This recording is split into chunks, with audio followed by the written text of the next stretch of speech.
Hey, welcome. Sheldon the Primus here. I am going live with you again on the OSHA Compliance Help Show, and this is coming from the Safety Consultant Podcast. I still don't know what's happening with my camera, where my green screen is showing instead of my lovely background, but oh well, we'll figure that one out next. It's on the list. It's like Christmas time, you get the list of everything you need to do. It's on the list. I'll have to figure that one out. And so, you're looking at me where I could see you right now. Right? Every now and then you'll see me look down this way. What I'm doing there is I'm checking my screen for chats and comments and things like that. So you will see me kind of look up and look down, get that going as well. Get my Baby Yoda shirt on. One of those things I just love. So here is the chance. If you have any OSHA compliance questions, I'm going to answer them for you live. So right now, put it in the chat box, whatever the comment, question, need to win a bet, anything like that. I'll go through general industry and construction. Sounds like my dog is barking over there. So we've got a Romeo appearance with his barking. But anyway, I will definitely be able to help you out with any OSHA compliance questions. Just make sure that you put in the chat box what it is, and I will go look it up, even if I don't know it right off the hand. That's right, we'll look it up. I know where I can find the OSHA.gov website. It just happens to be OSHA.gov. Ta-da! So, again, you'll see me looking at the camera, and then I'll have to look down and make sure I check comments and chat. So you could chat and you could comment live. That's okay. And we are going to help you with any OSHA compliance questions. So while I'm waiting for any chat to populate, again, however you're listening to me or looking at me, I should say. I'm used to podcasts, so that's why I say listen. But however you're looking at me right now, then you can actually go ahead and hit the chat. And in some cases, I could reply back to you. Seems like it's good on Facebook. Seems like it works real good on Twitch. I just can't seem to really understand if it's working well on LinkedIn or not as far as responding to chats. So I'm going to share my screen real quick. We're going to go to the OSHA website. So we're going to go to OSHA.gov. And let's see, Chrome tab. We're going to share this one here. I wanted to take a quick look at something that just came up. So here's the new news right here. I'm going to click over to the newsletter. This is at December 16th. U.S. Department of Labor implements inspection programs to target workplaces with highest injury and illness rates. So we're looking at this as coming out like brand new. I'm really, really interested in what this one is going to say, because it looks like the suspicions that most people had in the beginning when we did the record keeping change is what this looks like it's going to do. So it's going to look at, and I'm reading it here, kind of like the first time too. I heard about it, but I wasn't sure. But it looks like it's going to specifically target, and it says the new directive replaces targeting 2016 and includes the following significant changes. So they're looking at incidents coming from the 300A summary log. Primary target program for non-construction establishments, 20 or more. So that's important. So I guess non-construction, general industry, maritime, agriculture. So that's the first thing that's kind of catching my attention right there.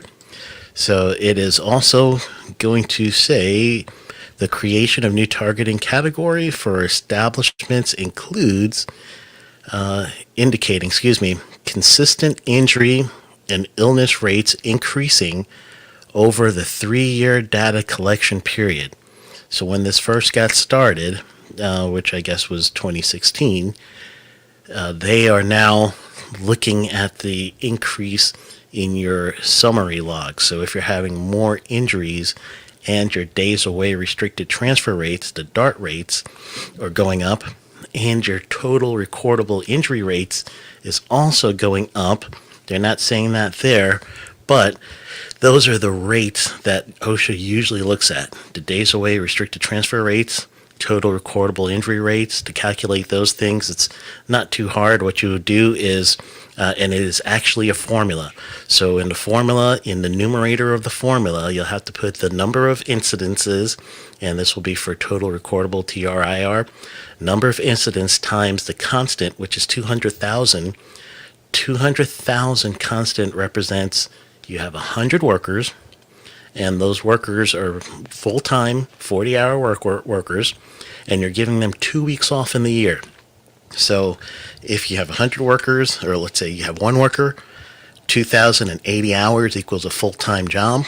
You give them 80 hours off, so that means the worker is working for you typically 2,000 hours a year. You have 100 workers, then that's 200,000. So the calculation for total recordable injury rate, numerator, the number of cases times the constant 200,000 divided by the denominator, your man hours. So whatever your man hours are, that's the denominator. That's going to give you your total recordable injury rate. Days away restricted transfer, same thing. Number of cases, not numbers of days missing or days off, that's going to be completely different. You don't want that number. You want the actual number of cases times the constant, 200,000, divided by your man hours for that calendar year. So that's the rates that OSHA is talking about. So I'm going to scroll back up. I need to stop sharing here for a second. It looks like you guys couldn't have seen that. I flipped over. Let me share this again. Let me pick the right window, because for some reason it did not click over when I did. And I'll go a little further. I'm going to put this one in the chat for you. So wherever you're listening to me and watching this, you're about to get a chat from me. This is the link that I'm looking at right now. So this came out as of December 16th, which is yesterday. So as of yesterday, this is what OSHA is saying that they are going to be doing for specific site-specific targeting for non-construction agencies. So if you're in non-construction, this is for you. So this is truly one of those things that you're going to need to look out for. You know what, I'm going to put this down a little. And while I'm doing this, if you have any comments or questions, go ahead and populate the comment box with those questions. I'll answer them for you. And any OSHA compliance questions I got for you, we'll go for it together. If I have to look it up, I'll look it up for you now. So here you go. You got your consultant here helping you out with whatever questions you have right now. So while you're putting in your questions, let's go back and read the rest of this memo. I'm gonna see if I could scroll in a little, and that might help you guys see it a little bit better. But if you are in the chat box, the comment chat box, you're going to see the link that I just populated this in. So go ahead and follow that link, and you're going to be seeing what I'm seeing.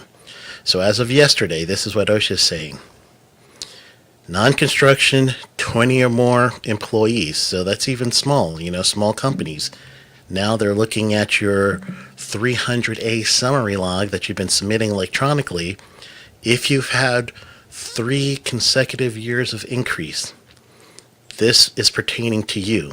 20 workers or more, 3 consecutive years of data that OSHA has just received from you, and your days away restricted transfer rates are going up and your total recordable injury rates are going up, you might be targeted for an inspection. So new directive replaces the 2016. First thing we talked about was consistent injury and illness rates increase over 3 years, and those 2 rates, TRIR, DART, DART rates.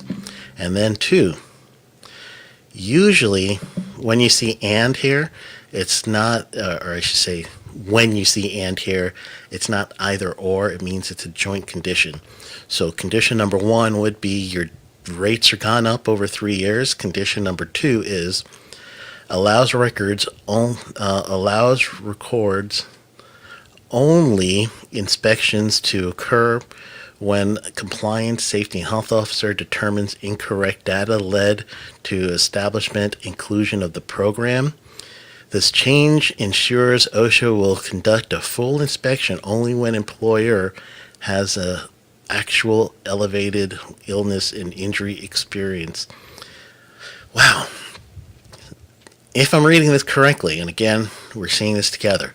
So if I'm reading this correctly, this is telling me if OSHA has some understanding that you may not have given them correct information on your data, somehow, maybe someone told on you through a whistleblower complaint, maybe there was an inspection in some cases by another entity, and then you get referred to OSHA because of something they saw.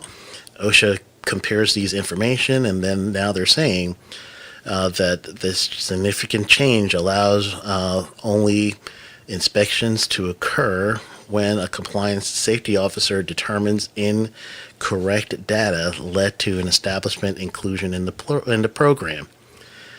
So that one is tricky, and it's kind of suspicious in the wording.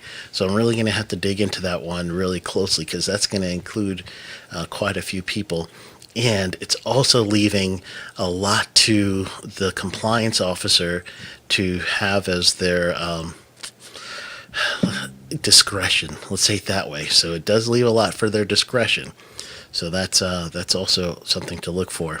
In addition, the SST program, OSHA implements both national and local emphasis programs to high risk hazards industries. And I think we've done emphasis programs before. So I will, I'll mention it now, but it's definitely something that you guys should be aware of.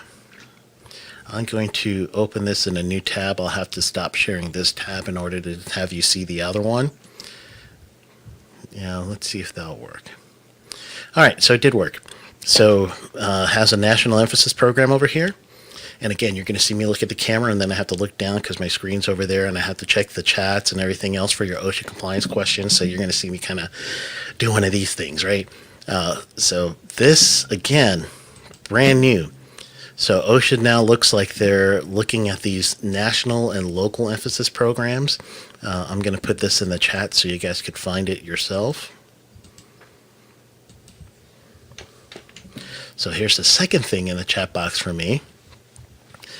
And these directives here, if you, especially, they're saying first you have to be non-construction. So if you could check the box, I'm non-construction. Also check the box over here that you are in a national or local emphasis program. Then you would say, or I should say, I would say in this situation that you're going to need some preparation, because now you are elevated to have an OSHA inspector come by and see you. So let's take a quick look at some of these national emphasis programs, meaning across the state, any state, across the country.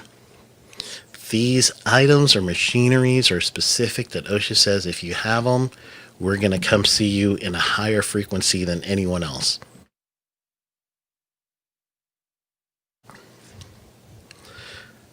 Combustible dust, hazardous machinery, hex chrome, lead, primary metal industry, process safety management, ship braking, silica, excavation and trenching, national emphasis program. Local is regional based. So that means you're going to have to find your region. And then once you find your region, I'm in region 4. So if I'm in region 4, and I have any of these activities, or I have any use with this kind of equipment, machinery, then that means I could have an elevated understanding, or I should say I have an elevated chance of OSHA coming to inspect me. So that's what these are supposed to mean over here. So national emphasis, local emphasis program with what it said previously in this press release that came out yesterday. So let's go back to this press release. This is site-specific targeting directive. Again, this is signaling to me OSHA's back in the inspection business. And now they're telling you how you can actually be elevated in having an inspection for your company if you're non-construction, in addition to the National Emphasis Program and the Local Emphasis Program. So right now, I would ask you to do this. Let's think of it this way. If you are currently, or say if you currently know that your organization has any kind of increase over the last 3 years with injury and illnesses, then this really means you. So that means you're going to end up having to take a little notice of first, why are you elevating? Why is it going up the last 3 years of injury and illnesses? That's the first thing you got to make sure that you understand there. But then secondly, what you're going to need to understand is, how can I be ready for OSHA when they are going to come and do an inspection or going to do an audit at my facility? So now these activities that you're doing can increase OSHA coming, and the data that you've submitted to them every 3 years in January, showing your injury and illnesses in your 300A summary. All right, then it's time to prepare. So I am doing OSHA Compliance Masterclass. This one is coming up in January. So if you are interested and you're going to need some help, I got you. So you're going to go to sheldonprimus.com/events. And when you get to events, then you're going to, you'll have right there registration for the OSHA Compliance Masterclass. I think you should be ready. That's one of the things I've been saying is, with the new Biden-Harris administration, I really believe OSHA is going to be back in the compliance, more compliance inspection versus regulation versus assistance. They've been kind of in the assistance mode lately, the last 4 years, but they haven't been heavily compliance because of a few factors, including their numbers are so drastically low that it's hard for them to do anything extra than maintain. So I would see a hiring boost in OSHA coming for 2021 as well, in each area, and not just region, in each area. They really need it. And then on the other side, what I'm thinking I'm going to see also is, if you do have high hazardous things, chances are you're going to, in things by activity or equipment, you're probably going to end up having to learn a lot more about how to comply with OSHA. So that's the idea. That's the thought behind it. All right, any compliance questions that you may have out there? I'm going to check the chat box real quick, make sure I get those as well. See if there's anything up. All right.